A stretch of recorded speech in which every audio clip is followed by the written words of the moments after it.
Good morning, everybody. I'm here with the amazing psychic Liz Cross. How are you doing today? I'm feeling amazing. How are you, Mr. Photon? Great. So we're going to do a health probe today on a bunch of different topics, as we usually do. We're going to start off with a request from our Discord. And, if you are a member with us on Patreon and Discord, you can request probes and you can ask questions about certain things we're doing. So if you want to have that ability, you need to become a member with us. You can go over to Patreon/ remote viewing and beyond. And it's just a few dollars a month. You get access to all of the content that we offer that's not on YouTube, as well as being part of our forum, and you get to ask questions and like this member did. So they're interested in detoxing microplastics, which we've covered before, Hmm. right? But they read there was I think there was like a study that came out recently that showed sulforaphane may Hmm. be a compound that can help detox them. And I'm familiar with that. That's in broccoli sprouts and Brussels sprouts and cauliflower and cabbage and certain vegetables. They're higher in this compound called sulforaphane. Um, and we're wondering if we can bring in Mei Wan Ho, which is our resident health expert from the Beyond, if we can bring her in today to help us. And Oh, if absolutely. if She's we can here. if we can ask her about the compound sulforaphane, we know that it's very good for detoxing certain things already, but we're wondering specifically for microplastics on a scale of 1 to 10, how does she feel it is effective or not at detoxing microplastics? Hmm. How how effective? I mean, it is quite effective, she says. Hmm. What Okay. you need to do is you need to have it in very concentrated amounts daily. So would she think that sprouts would be the best way to get it in a concentrated amount? Would sprouts be the best way to get it in a concentrated amount? It's about extracting it. She's saying if they can extract it, if it's somehow extracted, and it has to be almost like juiced. Okay, let's ask this question. Yeah, if we Does juiced like broccoli sprouts and like, cauliflower, would that be good? Or broccoli, stuff like that. if we juiced broccoli, Brussels sprouts, cauliflower, Broccoli. those types of things, especially broccoli and Brussels sprouts. Now that is very effective. Okay. I've never juiced sprouts before. I do have a No. good, the farmer's market that I go to has sprouts every week and I definitely load up on them. So that's good. Now, I don't know if I'm sure there is. I'm sure there's like a sulforaphane extract. I'm sure I haven't looked to see if there is, but I'm sure someone's doing it. I mean, they're extracting everything these days, so I mean, it shouldn't be a problem. So Okay. yeah, I can have a look online for that. I've got a question. Let's Sure. ask this question. What about if these were in microgreen form?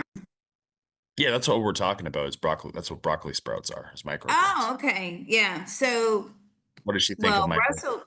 Yeah. Brussels sprouts are No, they're are not microgreens. No. right. Okay. But what if we had those in, but you're right.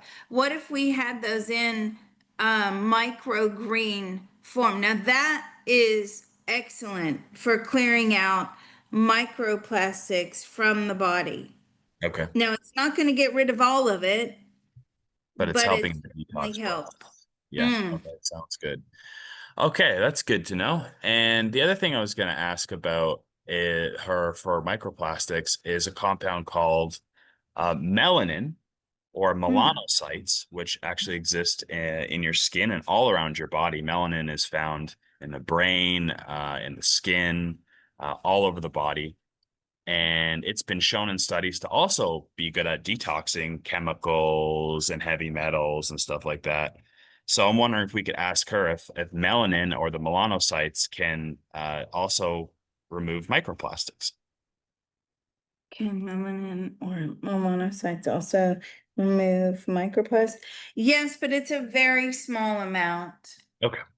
Okay, fair enough. So on a scale of 1 to 10, is it better or worse than sulforaphane? So for a fame on a scale of 1 to 10 is like an 8 or a 9. And for melanin on a scale of 1 to 10, it's a 4. Okay, good to know. All right. Well, that's good information. So I'm going to keep eating my broccoli sprouts as I usually do. So that's no change for me, but you guys can get a hold of them. They're actually really easy to grow if you look at guides online. So if if you have the time and you just basically put them in a cup and water them every day, it's not that intensive. It's probably the easiest thing you can do to grow something on your own. So definitely look that up if you're interested, or you can find them at your local farmer's market or wherever health food store. All right. Let's move on to the next one. This is a device called the Mayu Swirl, and Mm. it's a water vortexer. And you put water in this glass container or whatever it is, and then you sit it on top of this base, and it like vortexes the water inside um, the glass container. And it's supposed to structure the water in a way that is easy for your body to turn that into the water that you need inside your body, right? It assimilates it really well and hydrates you much more efficiently, and adds, extra information, if you will, from the water into your body that's good for you. So there's many different ways to structure water. We've probed this already before. We've given you a free way to do that by, basically sending intention to your water. Through a Mm. little, prayer or whatever you want to call that, and you can ask your water to provide you, health benefits and stuff like that. So we've probed that before. That's effective. But I'm wondering about this device as well, if this is effective at structuring the water. So let's ask Mei Wen Ho on a scale of 1 to 10 for health benefits, the Mayu Swirl. How effective is this device? How effective is this? It scores a 2. Ah, okay. All right. And what about let's compare it to our sending intention to the water. So if we can ask about my script that I use every day, what does that score comparatively on a scale of 1 to 10? The script that Mr. Photon uses every day. What is that? That's a 9. Okay, so for those of you that don't know that are new, I put the water in the morning into a glass container, and I'll send intention. I'll say it out loud. I think it's more powerful to say out loud. I'll say, I command this water with love and gratitude to offer me optimal health and wellness and vitality. And I also command the moon to offer this water energetic and magnetic qualities in a healthy and loving and joyful way. So Yeah.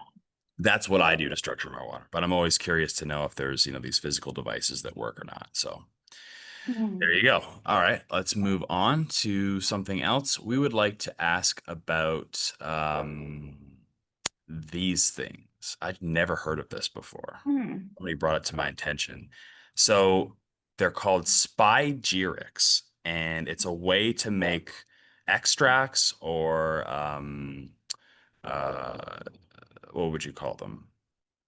Tinctures. That's what I'm looking for. Tinctures, right? So it's the what you're used to, like you can have a tincture of anything, there's any kind of herbs what you can imagine you can make a tincture of, right? They're usually made from like alcohol and water and whatever practice they're using, steaming it or whatever practice they're using to extract with, right?